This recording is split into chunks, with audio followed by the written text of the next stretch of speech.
અંબાલાલ કાકા આવી ચૂક્યા છે ગુજરાતમાં હજુ પણ કહી રહ્યા છે કાળજાળી ગરમીની આગાહી કરી છે। 2 દિવસ ગરમીમાં શેકાવા માટે લોકોએ તૈયાર રહેવું પડશે।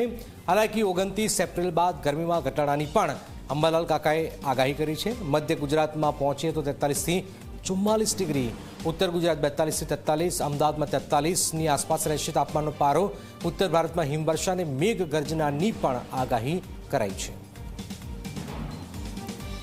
ગરમી તો હજુ અકળાવશે અને મહત્તમ ઉષ્ણતામાન મધ્ય ગુજરાતના ભાગમાં, વડોદરાના ભાગો, આણંદના ભાગો, નડિયાદના ભાગો, કપડવંજના ભાગોમાં મહત્તમ ઉષ્ણતામાન લગભગ 43-44 ડિગ્રી સેલ્સિયસ જેવું થઈ જવાની શક્યતા રહેશે।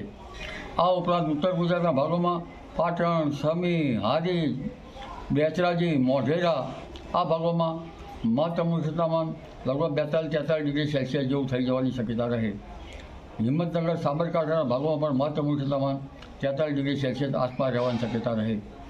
આ ઉપરાંત ગોધરા, પંચમહાલના ભાગોમાં પણ મહત્તમ ઉષ્ણતામાન 42-43 ડિગ્રી સેલ્સિયસ જેવું રહેવાની શક્યતા રહે। લગભગ તારીખ 28-29થી 1-25 વૃક્ષો પામતા રાજસ્થાનના ભાગો સુધી વાદળવાળી આવવાની શક્યતા રહે છે। ત્યાં કરા પડવાની શક્યતા રહે છે, જેના કારણે ગરમીઓમાં ઘટાડો થવાની શક્યતા રહે છે અને ત્યારબાદ 40-41 ડિગ્રી સેલ્સિયસ જેવું ઘણા ભાગોમાં મહત્તમ ઉષ્ણતામાન થઈ જવાની શક્યતા રહે।